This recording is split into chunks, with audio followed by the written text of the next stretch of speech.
श्री शिवाय नमस्तुभ्यम। हर हर महादेव। आप सबको पता है कि सावन का बहुत ही पवित्र महीना चल रहा है और अगर आपके जीवन में बहुत सारी तकलीफें हैं तो आपको सावन के बचे हुए दिनों में इस उपाय को करना है, जिससे आपके जीवन की सारी तकलीफें दूर होगी, आपकी मनोकामना पूरी होगी, अखंड सौभाग्य की होगी आपको प्राप्ति।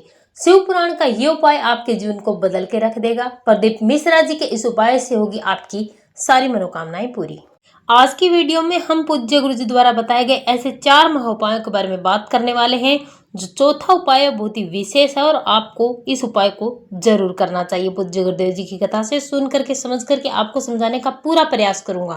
तो चलिए बात कर लेते हैं आज के सबसे पहले उपाय की, जो आपको करना है हरी चूड़ियों। तो सबसे पहले जान लेते हैं कि इस उपाय को करने के फायदे क्या हैं।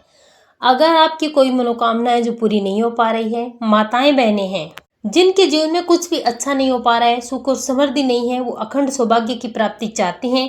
अगर आपके घर में आपके बच्चों का विवाह नहीं हो पा रहा है, उम्र बढ़ती जा रही है, आप परेशान हो चुके हैं। अगर आपके घर में धन नहीं आ रहा है, बरकत नहीं है, आपके घर में लड़ाई झगड़े बहुत ज्यादा हो रहे हैं, पति पत्नी में खासकर से आपस में अगर झगड़ा रहता है, तो आपको 1 डिब्बी हरी चूड़ियां लेनी है और इन्हें लेकर के आपको चले जाना है आपके घर के आसपास या शहर में जहां भी किन्नर रहते हैं वहां पर जाना है। किन्नर जो होती है, जब हमारे घर में विवाह शादी या बच्चे का जन्म होता है, शुभ कार्यों में जो आते हैं नेक लेने के लिए, अपनी खुशी मनाने के लिए, वो किन्नर होती है। उनके पास आपको जाना है। देखिए, मान्यता तो ये है कि जो ये किन्नर होती है, इनका श्राप भी बहुत ही जल्दी लगता है और इनका आशीर्वाद है वो भी बहुत ही जल्दी लगता है। तो आपको हरी चूड़ियों की 1 डिब्बी लेनी है, लेकर के आपको आपके घर के आसपास जो भी किन्नर है वहां पर चले जाना है। अब ये जो किन्नर है उनको सबसे पहले तो आपको बोलना है, अगर आपके घर में कोई भी दिक्कत नहीं और आप करवा सकते हैं तो उन्हें आपके घर में भोजन के लिए आमंत्रित करना है। चाहे 1 को करे, 2, 4 या 5, जितना भी आप चाहे उनको आमंत्रित कर सकते हैं। लेकिन इतना अगर आप नहीं कर सकते तो आपको 1 हरी चूड़ियां किन्नर को जा करके आपको दान में दे देनी है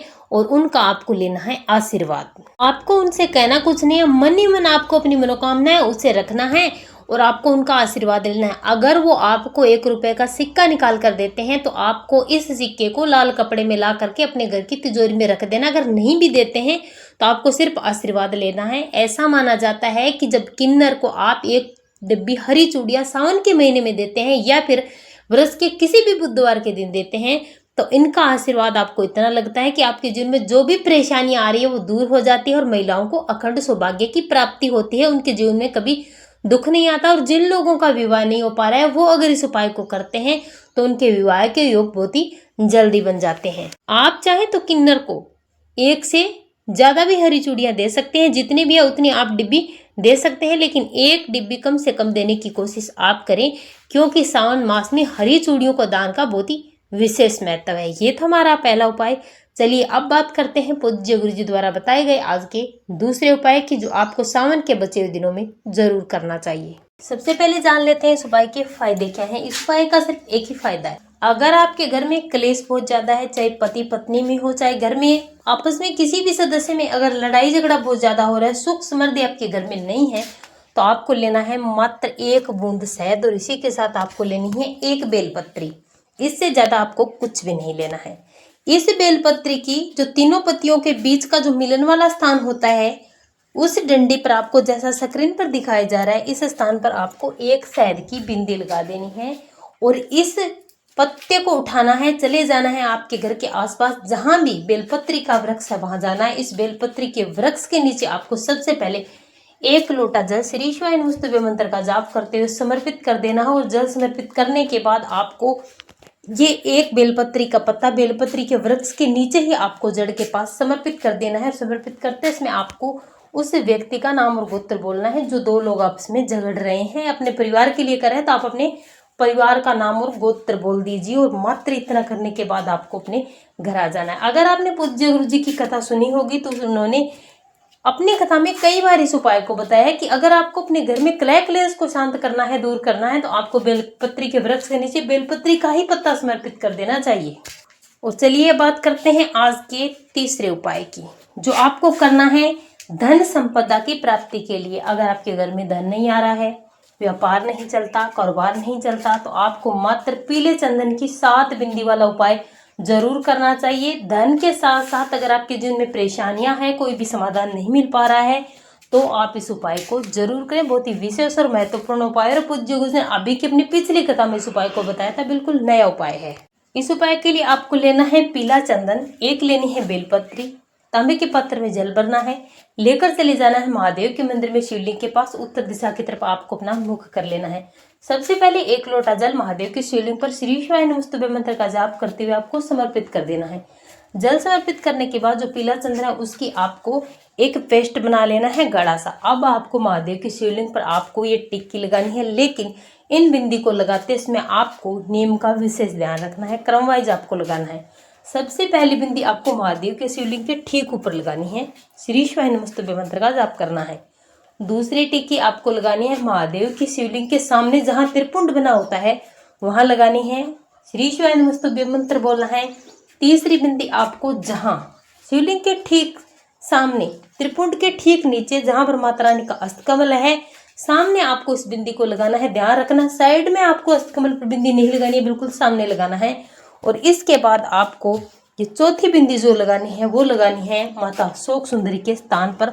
और अब आपको 5वीं और अंतिम बिंदी आपको लगानी है जहां से जल जलाधारे से बहता हुआ नीचे गिरता है, उस अंतिम छोर पर लगा देनी है, जो वीडियो में दिखाया जा रहा है उस प्रकार से। अगर आप श्रावण मास की किसी भी दिन इस उपाय को कर लेते हैं तो आपके जीवन में जितनी भी परेशानियां आ रही है, धन को लेकर है, परिवार को लेकर है, और जिसका समाधान आपको नहीं मिल पा रहा है, तो आपकी हर परेशानी तुरंत दूर होगी मात्र इस छोटे से उपाय को करने से।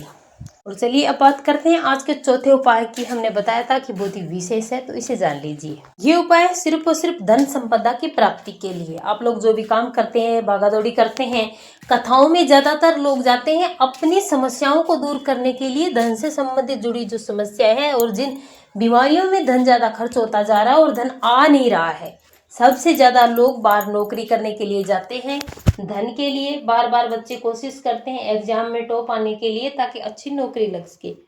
आपके साथ भी ऐसी स्थिति है तो आपको कुछ भी नहीं लेना, मात्र और मात्र एक बेलपत्री आपको लेनी है। सावन के बचे दिनों में कभी भी आप इस उपाय को कर सकते हैं।